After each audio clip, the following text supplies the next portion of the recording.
चलो अगला हेडलाइन लिखते हैं, magnetic field,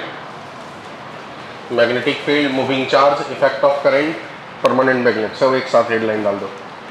magnetic field, moving charge, कमा effect of current and permanent magnet.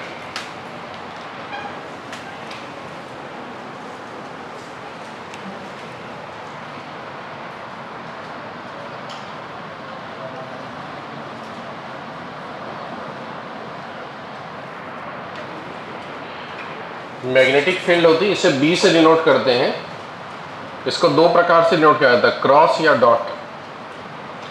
Dot का मतलब जहां कहीं पर डॉट सिंबल होगा, इसका मतलब मैग्नेटिक फील्ड लाइन जो है वो प्लेन पे परपेंडिकुलर है, आउटवर्ड बाहर की तरफ। और क्रॉस का मतलब होता है प्लेन पे परपेंडिकुलर है लेकिन इनवर्ड अंदर की तरफ। क्रॉस का मतलब साउथ पोल और डॉट का मतलब नॉर्थ पोल। डॉट का मतलब फील्ड लाइन बाहर आ रही है, क्रॉस का मतलब फील्ड लाइन अंदर जा रही है। अंदर फील्ड लाइन जाती है वो पोल साउथ पोल होता है, जहां से फील्ड लाइंस बाहर आती है वो पोल नॉर्थ पोल होता है मैग्नेट का।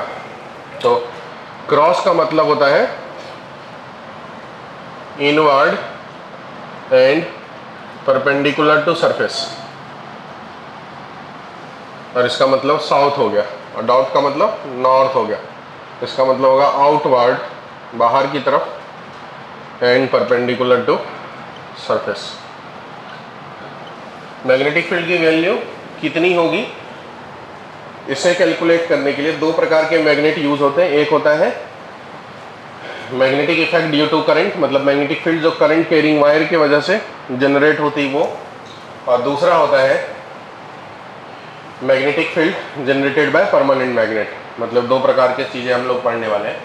तो पहले हम लोग दोनों में से कोई भी चीज़ें नहीं पढ़ रहे हैं, हम पढ़ने चाह रहे हैं कि अगर मैग्नेटिक फील्ड पहले से है तो उसमें क्या क्या इम्पैक्ट हो सकते हैं, इफेक्ट हो सकते हैं। पहले उस टॉपिक को कवर करते हैं, मतलब motion of charge under magnetic field. तो अगर कोई चार्ज पार्टिकल है, अगर वो रेस्ट में है और यहाँ मैग्नेटिक फील्ड कोई भी मान लो क्रॉस नेचर का है या डॉट नेचर का है, कोई भी नेचर का हो, तो देखा ऐसा गया कि चार्ज पार्टिकल जो रेस्ट में है उसे किसी मैग्नेटिक फील्ड के अंदर रेस्ट में रखेंगे तो उसके मोशन में किसी प्रकार का कोई चेंजेस नहीं दिखा। मतलब वो मोशन में नहीं आया, ना ही डिफ्लेक्ट हुए, ना स्टार्ट हो गया मोशन, कहीं जाना नहीं चालू हुआ। इसका मतलब ये हुआ कि मैग्नेटिक फील्ड रुके हुए चार्ज पे किसी प्रकार का कोई फोर्स नहीं लगाता है। फिर क्या किया गया, उसी चार्ज पार्टिकल को नए सिचुएशंस में मैग्नेटिक फील्ड के अंदर मोशन में डाल दिए। तो देखा ऐसा गया कि ये डिफ्लेक्ट हो गया। जैसे ही मोशन में डाले इसका मोशन डिफ्लेक्ट हो गया। इसका मतलब ये समझ में आया कि मैग्नेटिक फील्ड जो होती है वो किसी भी रुके हुए चार्ज पे किसी प्रकार का कोई फोर्स नहीं लगाता है, बट चलते हुए चार्ज पे फोर्स लगाता है। उसमें भी जब ये डिफ्लेक्शन के डायरेक्शन और एंगल वगैरह चेक किया गया तो पता चला कि कितना डिफ्लेक्ट हो रहा है। ये बात डिपेंड करता है कितना ज़्यादा फोर्स लग रहा है। अगर फोर्स कम लग रहा है तो कम डिफ्लेक्ट होगा, फोर्स ज़्यादा लग रहा है तो ज़्यादा डिफ्लेक्ट होगा। और उस फोर्स की वैल्यू इस मैग्नेटिक फील्ड के वैल्यू को बदलने से, कम या ज़्यादा करने से फोर्स की वैल्यू कम या ज़्यादा हो रही है। चार्ज के अमाउंट को भी कम या ज़्यादा करने से फोर्स की वैल्यू कम या ज़्यादा हो रही है।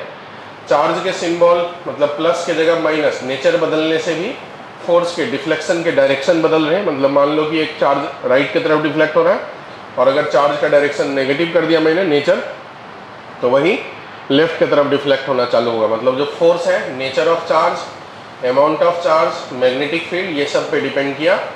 साथ में ये इस बात पे भी डिपेंड कर रहा है कि मैग्नेटिक फील्ड के साथ चार्ज का क्या एंगल बन रहा है, उस एंगल पे डिपेंड कर रहा है। मतलब एंगल कम है तो कम डिफ्लेक्ट हो रहे हैं, एंगल ज़्यादा है तो ज़्यादा डिफ्लेक्ट हो रहे हैं, ऐसा दिखा। इसका मतलब ये हुआ कि कम एंगल में कम फोर्स लगेगा, ज़्यादा एंगल में ज़्यादा फोर्स लगेगा। इस चार्ज को जिस वेलोसिटी से हम मोशन दे रहे हैं उस वेलोसिटी पे भी डिपेंड करता हुआ फोर्स दिखा। कम वेलोसिटी में कम डिफ्लेक्शन हुआ मतलब कम फोर्स, ज़्यादा वेलोसिटी में ज़्यादा डिफ्लेक्शन हुआ मतलब ज़्यादा फोर्स। ये सब चीज़ें बारी बारी से प्रैक्टिकल कर करके देखा गया और उस पूरे बातों से एक नतीजा पे पहुंचा गया, वो ये कि जो मैग्नेटिक फील्ड लाइंस है वो मूविंग चार्ज पे फोर्स लगाती है, रुके चार्ज पे कोई फोर्स नहीं लगाती है। दूसरी बात, मैग्नेटिक फील्ड लाइन जो फोर्स लगाती है वो magnetic field, nature of charge, amount of charge, velocity of charge और angle between velocity and magnetic field lines, ये सब पैरामीटर पे डिपेंड करता है। और डायरेक्टली प्रोपोर्शनल, डायरेक्टली डिपेंड करता है। मतलब अगर वैल्यू बढ़ाते हैं तो फोर्स बढ़ता है और कम करते हैं वैल्यू तो फोर्स कम होता है।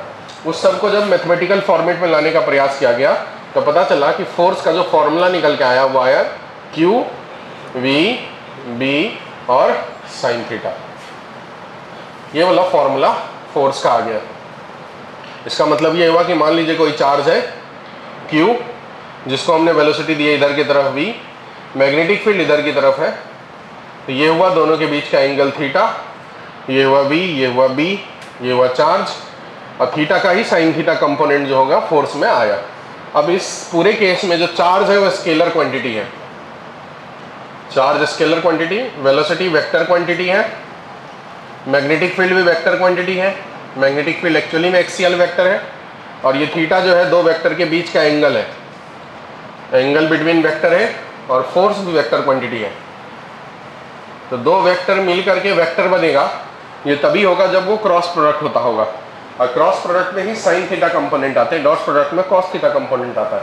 मतलब इसी फॉर्मूले को वेक्टर फॉर्म में जब लिखा गया तो ऐसा लिखा गया vector force equal to Q into V cross B, velocity cross magnetic field.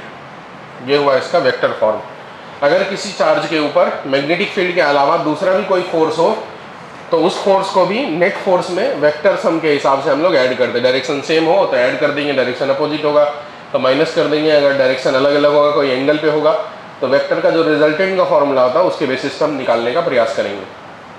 अब इस मैग्नेटिक फील्ड के बारे में थोड़ा सा और तहकीकात किया गया तो पता चला कि कोई भी परमानेंट मैग्नेट या बार मैग्नेट अपने आसपास में मैग्नेटिक फील्ड जनरेट करती है। साथ ही अगर कोई मैग्नेट ना हो तो कोई करंट कैरिंग वायर भी अपने आसपास में मैग्नेटिक फील्ड जनरेट कर सकता है, और जो करंट कैरिंग वायर होता है मतलब उसमें चार्ज जो है वो मोशन में है, रुका हुआ चार्ज इलेक्ट्रोस्टैटिक फोर्स जनरेट कर पाएगा, इलेक्ट्रिक फील्ड जनरेट कर पाएगा, और जो चलती हुई चार्ज है वो मैग्नेटिक फील्ड प्रोड्यूस करती है।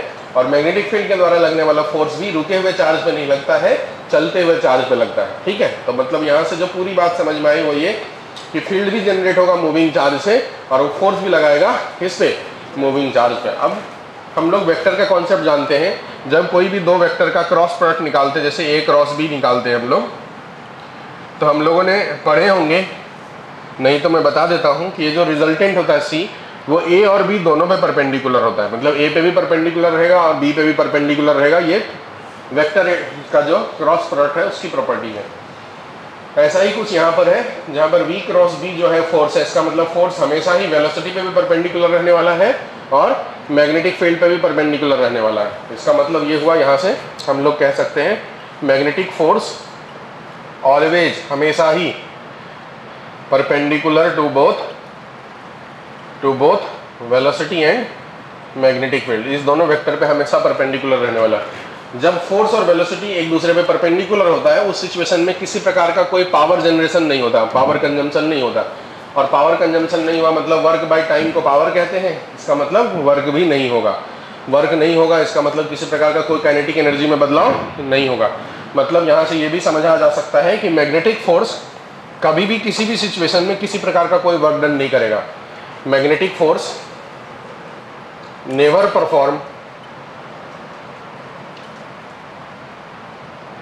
Perform any type of work. मतलब किसी प्रकार का कोई काम नहीं कर पाएगा। मैग्नेटिक फोर्स हमेशा ही वर्कलेस होगा, एक प्रकार से समझो, मतलब उसके द्वारा कोई वर्क डन नहीं किया जा सकता। और अगर वर्क नहीं होगा इसका मतलब काइनेटिक एनर्जी नहीं बदलेगी, और किसी पार्टिकल का काइनेटिक एनर्जी नहीं बदल रहा है इसका मतलब वेलोसिटी नहीं बदल रहा है कि स्पीड नहीं बदल रहा है। काइनेटिक एनर्जी के फॉर्मूले में स्पीड होते हैं, इसका मतलब उस पार्टिकल की स्पीड हमेशा क्या रहेगी, कांस्टेंट। मतलब मैग्नेटिक फोर्स कभी भी किसी भी पार्टिकल के स्पीड को बदल नहीं सकता। मतलब मैग्नेटिक फोर्स और मैग्नेटिक फील्ड दोनों में से कोई भी can never change speed of charge particle. Speed of charge particle को नहीं बदल सकता, ये सिर्फ और सिर्फ डायरेक्शन बदल सकते हैं। डिफ्लेक्ट करा करके डायरेक्शन बदलेंगे बट मैग्नीट्यूड को बदल नहीं पाएंगे। It can change only direction, सिर्फ डायरेक्शन बदल सकता है। मतलब अगर आपको पूछेगा कि वेलोसिटी बदल सकता है कि नहीं, वेलोसिटी बदल सकता है कि नहीं, तो आप बोलेंगे चेंज होगा, चेंज कर सकता है ये। स्पीड कांस्टेंट रहेगा, चेंज नहीं होगा, ठीक है। काइनेटिक एनर्जी कांस्टेंट रहेगा, वर्क डन 0 रहेगी, ठीक है। क्या वो वेलोसिटी हमेशा बदलेगा? अगर ऐसा सवाल पूछा, क्या मैग्नेटिक फोर्स हमेशा वेलोसिटी को बदल सकता है, तो आंसर है नहीं। वेलोसिटी एक वक्त में नहीं भी बदल सकता है, मतलब इनफैक्ट 2 वक्त में नहीं बदल सकता है। कब नहीं बदल सकता है? जब फोर्स की वैल्यू 0 हो जाए। फोर्स की वैल्यू 0 तब होगी जब साइन थीटा की वैल्यू 0 डिग्री हो जाए। और ऐसा 2 सिचुएशन में क्रिएट होगा, जब एंगल 0 हो या फिर 180 हो। जब थीटा की वैल्यू 0 डिग्री होगी उस वक्त में वर्क डन फोर्स 0 हो जाएगी, फोर्स 0 हो जाएगी तो वेलोसिटी भी नहीं बदलेगा, डायरेक्शन और मैग्नीट्यूड दोनों सेम रहेंगे। और जब थीटा की वैल्यू 180 रहेगा उस सिचुएशन में भी साइन 180 0 हो जाता है, तब भी फोर्स 0 हो जाएगा, उस सिचुएशन में भी वेलोसिटी नहीं बदलेगा। तो वेलोसिटी बदल भी सकता है और नहीं भी बदल सकता है, पर स्पीड तो कभी नहीं बदलेगा, बराबर। तो मतलब वेलोसिटी में चेंज वाला जो बात है वो क्या है? में चेंज। कब नहीं बदलेगा? जब थीटा की वैल्यू 0 डिग्री होगी या 180 डिग्री होगी, उस वक्त में नहीं बदलेगा। चलो लिखते हैं थोड़ा इस सब के बारे में। पहले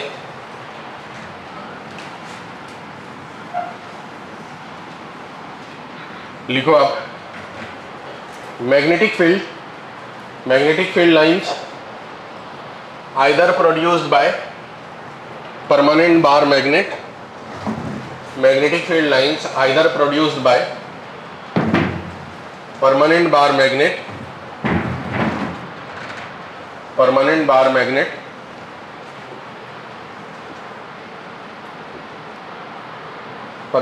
मैग्नेट एंड और एनी करंट कैरिंग वायर। दूसरा point, magnetic field lines, bracket में देंगे कैपिटल बी, ऊपर में लगा देंगे arrow, is conservative comma vector, vector में भी axial vector, conservative comma axial vector, can produce by moving charge only,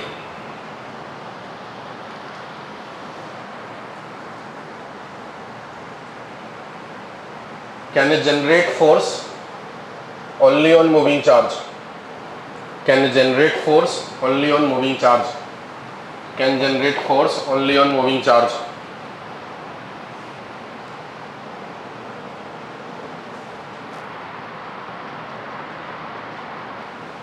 अब ये सब बातें लिखो।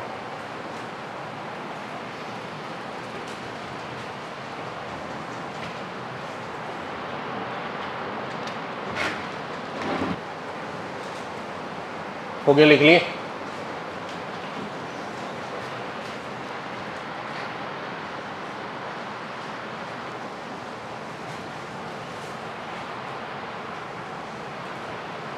पहला कंडीशन में अगर थीटा की वैल्यू 0 डिग्री या 180 डिग्री रहे तो साइन थीटा 0 हो जाएगा, मैग्नेटिक फोर्स की वैल्यू 0 हो जाएगी। इसका मतलब कोई चार्ज पार्टिकल को वेलोसिटी उसी डायरेक्शन में दी गई जिस डायरेक्शन में मैग्नेटिक फील्ड है, या उसके एंटी पैरेलल, मैग्नेटिक फील्ड के अपोजिट डायरेक्शन में वेलोसिटी दे दिया गया। मतलब velocity either parallel to magnetic field और velocity anti parallel to magnetic field. और अगर फोर्स की वैल्यू 0 हो जाएगी, एक्सेलरेशन ऑफ पार्टिकल 0 हो जाएगा। और अगर एक्सेलरेशन 0 हो जाएगा तो पाथ में किसी प्रकार का कोई बदलाव नहीं होगा, जैसा हमने फेंक दिए चार्ज पार्टिकल उसी डायरेक्शन में जाता रह जाएगा। मतलब जो पाथ होगा वो कैसा होगा? Straight line. जो मोशन होगी उसमें वेलोसिटी नहीं बदलेगा, इसलिए उसे बोलेंगे straight line uniform motion, uniform straight line motion. जिसमें पूछा जाएगा कि वेलोसिटी में क्या होने वाला है, बदलाव होगा कि नहीं होगा, तो आंसर है बदलाव नहीं होगा, नो चेंज, कुछ नहीं बदलेगा वेलोसिटी के टर्म में। अगर स्पीड के टर्म में बात करा जाएगा तो वो भी चेंज नहीं होगा। अगर हम वर्क डन के बारे में बात करेंगे तो वर्क डन की वैल्यू 0 होने वाली, वैसे भी चेंज इन काइनेटिक एनर्जी भी 0 होने वाला है, मतलब काइनेटिक एनर्जी जो होगी वो कांस्टेंट रहेगी, बदलने वाला नहीं है। ठीक है, इतनी बातें हुआ थीटा इक्वल टू 0 या फिर 180 डिग्री केस में। अगर मान लीजिए थीटा की वैल्यू 90 डिग्री हो जाए, मतलब जो चार्ज पार्टिकल हमने है उसमें जो वेलोसिटी है वो मैग्नेटिक फील्ड पे परपेंडिकुलर हो जाए, 90 डिग्री हो जाए, या फिर आप समझो कि यहाँ मैग्नेटिक फील्ड को मैं क्रॉस नेचर से दिखा देता हूँ, क्रॉस का मतलब इनटू द प्लेन। तो उस सिचुएशंस में साइन थीटा की वैल्यू 1 हो जाएगी, जो कि थीटा की साइन थीटा की एक्चुअली में मैक्सिमम वैल्यू है। तो उस वक्त जो फोर्स होगा वो भी मैक्सिमम हो जाएगा और उसकी वैल्यू हो जाएगी Q into V into B. और ऐसे सिचुएशन में जो इसके ऊपर फोर्स का डायरेक्शन निकालना होगा वो राइट हैंड थंब रूल से निकालते हैं हम लोग। राइट हैंड थंब रूल में का कॉन्सेप्ट ऐसा है कि C का डायरेक्शन जो होगा थंब की तरफ होगा, A हुआ पहला वेक्टर जिसके तरफ आपको ये फिंगर रखने हैं और B के तरफ उसे घुमाने हैं, या फिर A के तरफ ये फिंगर रखिए और पाम जो हुआ B का डायरेक्शन हुआ, तो ये वाला जो थंब है वो हो जाएगा C का डायरेक्शन। तो इस फॉर्मूले में C की जगह फोर्स है, A की जगह V है और मैग्नेटिक फील्ड की जगह B मैग्नेटिक फील्ड है, मतलब B की जगह मैग्नेटिक फील्ड है। तो वेलोसिटी और मैग्नेटिक फील्ड ये जो लाइन है उसे मैग्नेटिक फील्ड वेलोसिटी का डायरेक्शन बताएंगे और ये जो पाम है वो मैग्नेटिक फील्ड का डायरेक्शन बताएंगे। तब अगर इस बार यहाँ अगर आए वेलोसिटी का डायरेक्शन इधर की तरफ तो ऐसा करें, सभी लोग ऐसा करो राइट साइड में, आपके राइट में, और मैग्नेटिक फील्ड अंदर की तरफ है तो पाम सबका अंदर की तरफ, तो ये जो फोर्स है वो ऊपर की तरफ दिखा। इसे ऐसा कर्ल करके भी आप देखोगे तो ऊपर की तरफ ही आएगा। तो इसका मतलब ये हुआ यहाँ फोर्स का डायरेक्शन ऊपर की तरफ है, और अगर फोर्स का डायरेक्शन ऊपर की तरफ तो ये ऐसे मोशन करेगा। और जब फोर्स की वैल्यू हो और वो परपेंडिकुलर हो वेलोसिटी पे, तो इसका मतलब इस केस में जो मोशन होगा वो कैसा होगा, uniform circular motion. Uniform circular motion होगा। यूनिफॉर्म सर्कुलर मोशन की जितनी भी प्रॉपर्टीज है सब यहाँ अब अप्लीकेबल है। अब अगर मान लीजिए मुझे यूनिफॉर्म सर्कुलर मोशन के हिसाब से अगर उसकी एक्सेलरेशन वगैरह कैलकुलेट करना है तो एक्सेलरेशन हम लोग लिख सकते हैं फोर्स बाय मास, मतलब आप QV/B/m कह सकते हो, ये हो जाएगा एक्सेलरेशन। ठीक है, जो डायरेक्शन ऑलवेज टुवर्ड सेंटर होगा, डायरेक्टेड टुवर्ड्स सेंटर, सेंटर की तरफ लगने वाला ये फोर्स है, ये एक्सेलरेशन है। अगर इस फोर्स को सेंटीपिटल फोर्स के बराबर करें, सर्कुलर मोशन का कॉन्सेप्ट लगाए तो सर्कुलर मोशन के कॉन्सेप्ट के हिसाब से जो फोर्स मैग्नेटिक है उसे सेंटीपिटल फोर्स के बराबर लिखूंगा। मैग्नेटिक फोर्स है QVB, सेंटीपिटल फोर्स होता है mv²/r।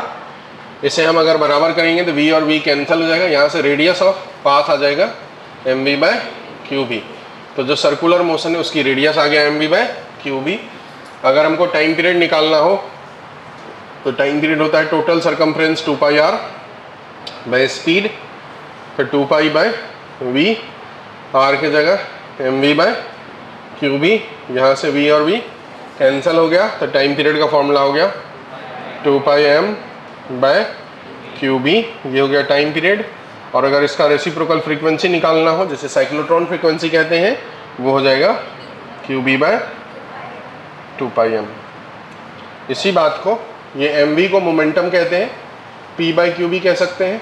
और आगे अगर हम काइनेटिक एनर्जी वगैरह से, एक्सेलरेटिंग वोल्टेज वगैरह से रिलेट करेंगे तो उसके और फॉर्मूले होते हैं जो बाद में मैं लिखाता हूँ थोड़ी देर बाद। अब ये acceleration equal to force by mass हुआ, QV/m हो गया। इसी को हम लोग mv²/r भी कह सकते हैं। ये जो एक्सेलरेशन है वो एक्चुअली में सेंट्रीपिटल एक्सेलरेशन है, ये सेंट्रीपिटल एक्सेलरेशन है।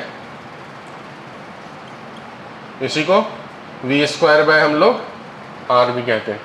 ठीक है, जो भी स्पीड का स्क्वायर डिवाइड बाय रेडियस भी, उसी बात को हम लोग कहेंगे। अगर इसके बारे में पूछा जाए कि बताओ इस पूरे यूनिफॉर्म सर्कुलर मोशन में क्या क्या चीज़ें हो सकती है, तो अगर वेलोसिटी के बारे में पूछा जाए तो क्या बोलेंगे, कांस्टेंट या बदलेगा? बदलेगा। क्यों बदलेगा? क्योंकि उसके डायरेक्शन बदलते, चेंज करेगा due to change in direction, change in direction, direction की बदलने की वजह से वो बदलेगा। अगर हमको एक्सेलरेशन के बारे में बोल दिया जाए तो उसकी वैल्यू तो इतनी होगी या इतनी होगी, लेकिन वो भी बदलेगा। मैग्नीट्यूड कांस्टेंट रहेगा लेकिन उसका डायरेक्शन हमेशा बदलेगा। डायरेक्शन टुवर्ड सेंटर ही रहने वाला है, जैसे मैंने लिखा डायरेक्शन टुवर्ड सेंटर, लेकिन टुवर्ड सेंटर के भी अलग अलग रूप है। अभी ऊपर की तरफ है, यहाँ से लेफ्ट की तरफ ऊपर जाएंगे तो नीचे की तरफ हो जाएंगे, इधर जाएंगे तो राइट की तरफ, इसलिए उसको बोलेंगे डायरेक्शन बदलना है। तो एक्सेलरेशन के बारे में पूछ लिया जाए तो अपन बोल सकते हैं कि मैग्नीट्यूड कांस्टेंट रहेगा बट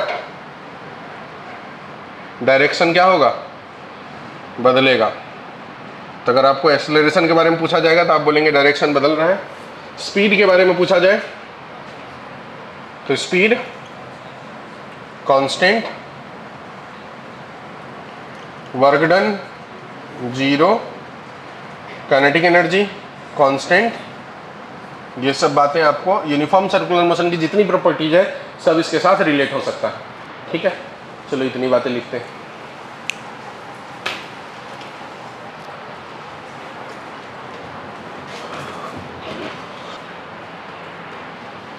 ये आया कैसे, काइनेटिक एनर्जी होता है p²/2m, यहाँ से p² की वैल्यू आ गई 2km, p की वैल्यू अगर √2km, तो वो लिख दिया मैंने √2km/qb, जहाँ पर k का मतलब काइनेटिक एनर्जी।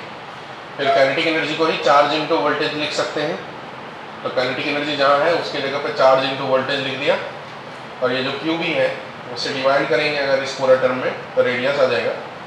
यहाँ पर q को स्क्वायर रूट के अंदर लेके जाएंगे तो नीचे में स्क्वायर हो जाएगा, मतलब ये वाला जो टर्म हो जाएगा वैसा हो जाएगा 1/b√2 qvm/q²।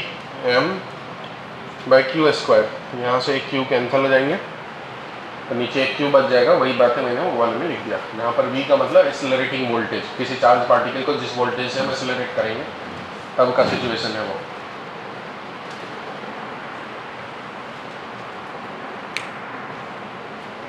इसी में तीसरा कंडीशन होगा थीटा की वैल्यू अगर 0, 180 या 90 के अलावा कुछ और हो। थीटा की वैल्यू 0, 90 के अलावा कुछ और हो।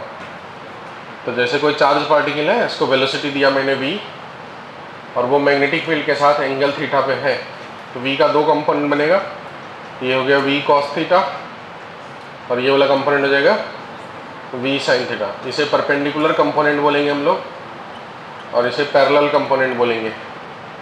ये वाला जो है स्ट्रेट लाइन पाथ के लिए रिस्पॉन्सिबल है,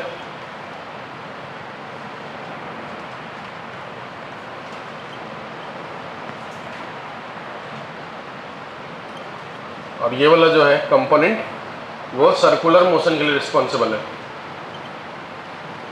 तो कुल मिलाकर के जो मोशन होगा दोनों का मिक्सचर होगा, मतलब जो पाथ हो जाएगा वो हेलिक्स